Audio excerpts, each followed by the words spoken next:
My name is Jasmine Rankin. I'm 21 years old and I'm from Taunton, Somerset. I love going out for a weekend with my friends, drinking, partying, usual, socialising activities. I love shopping. That's kind of like my rehab as such. If I'm stressed, I'll just go shopping. Anything that involves people. For about 10 years, I had a care agency service locally in Taunton. It was when I was living at home with my parents, and they would come in once in the morning, once in the evening to help me get showered and dressed and ready for school at the time. Seems like forever ago. And it worked for a little while when I was younger, because I wasn't going out as much and I wasn't as sociable then. And then as time went on, it became really difficult and things kind of went downhill. The experience of having the agency, it was really difficult because I moved out of my family home when I was 18. So I moved into my property that I'm at now, and I was having a team of 10 coming in the morning to help me get up, and they'd tell me they'd be here at 9, and actually they'd arrive at 10. I'd be late for work, I'd get a disciplinary at work because I couldn't manage my time, and it was all like it was falling on my shoulders, and I actually become really depressed. I was on medication for it as well, through the doctor.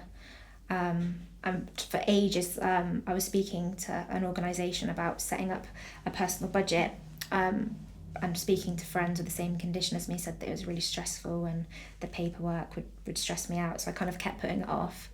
And then there was like a final straw with the agency that I thought I can't go on anymore, and I kind of need my own independence and my own life back.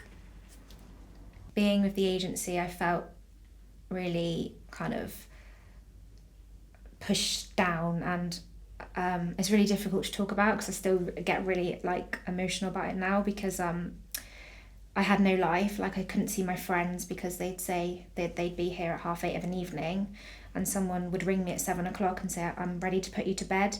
And at 18 years old, I didn't want to go to bed at 7 o'clock. And, I was missing out on activities with my friends, and by the time they'd finished doing my care, I'd be in bed by 8 o'clock and be thinking, well, my friends are out having a good time, and why me? And I've never been a kind of person to dwell on my disability. If anything, I embrace it. And throughout that period of my life, I actually felt kind of sorry for myself, and that isn't me. And then after speaking to friends and family, that's when I decided that I needed a personal budget. My social worker referred me to the support service in Somerset, and from there I met a lady who came out to my home, went through kind of the paperwork, what needed to be sorted there and then. She actually made me feel a lot more calm about the situation as well. I work for a charitable organisation, and we provide the advice and guidance around the setting up of personal budgets for people referred to us by the local commissioning authority. When I met Jasmine, she was very stressed. She'd been using a care agency for a number of years, and felt very hemmed in and frustrated.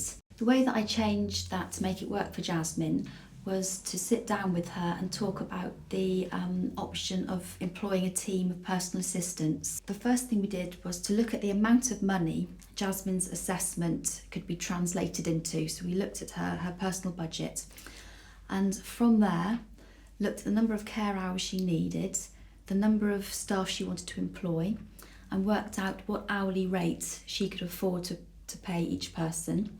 What we also needed to consider was contingencies. So as an employer, Jasmine needed to budget for things like redundancy cover, employer's liability insurance, holiday cover, paying an enhanced rate on a bank holiday. So we sat down, did a lot of number crunching and worked out an hourly rate, and then Jasmine was able to place an advert on social media for the number of hours of care she wanted and the rate she wanted. She then gathered in all the applications that came back in. We sat down together and shortlisted, and Jasmine invited some of the PAs to interview. Ultimately, it was Jasmine's decision as to who she wanted to employ. First and foremost, she needed to address the fact that all her PAs would need manual handling training for her safety and their safety, but also we need to look at first aid training and food hygiene. So I put Jasmine in touch with a local college and Care Focus to enable her to access funding for suitable training courses for her PAs. They all attended and they all passed, so she had a good, well-trained staff team. The way Jasmine managed payroll was that the organisation I work for have a payroll service that's free of charge for people on direct payments. So we registered Jasmine with that payroll organisation as an employer, her PAs as an employee. And so every month Jasmine would email through the hours the PAs had worked to the payroll service, who would then process the hours, send her back pay slips for each of her PAs, and advise her how much tax needed to be paid on their earnings from the direct payment accounts. As an employer, Jasmine needs insurance to protect her and her PAs, and that's a statutory obligation she has as an employer, employing people coming into her own home. So we have a couple of companies that we would give information about. And so Jasmine has employer's liability insurance with an organisation that also can provide her with specific employment advice. I think perhaps the thing that also made a difference was to offer Jasmine ongoing support, so that she knew once she became an employer she wouldn't be left in the lurch, but that she could continue to phone me for advice, support, signposting as and when necessary.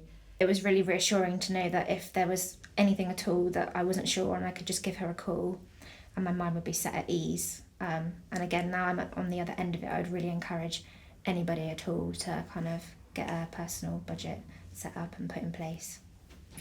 Having a personal budget has kind of changed my life in a way, because I'm now the boss, so what I say goes. If I want to come home at 10 o'clock at night or 12 o'clock at night, I can just ring my PA and say, going to be late, I'll give you a bonus for waiting around. I kind of feel like I have my life back, whereas before I was kind of in the doom and gloom of everything, and now I'm kind of in control and I've got the independence and I feel like I'm actually living now, whereas before, although I was living, I felt almost like I was just existing and nothing really mattered and nobody really cared. But now that I've got my own PAs, I've got the right people in place and I know exactly, we've got a good relationship, and if I need them earlier or later, I'll give them notice. But it's just nice to have that balance because, well, it's just all about living, really.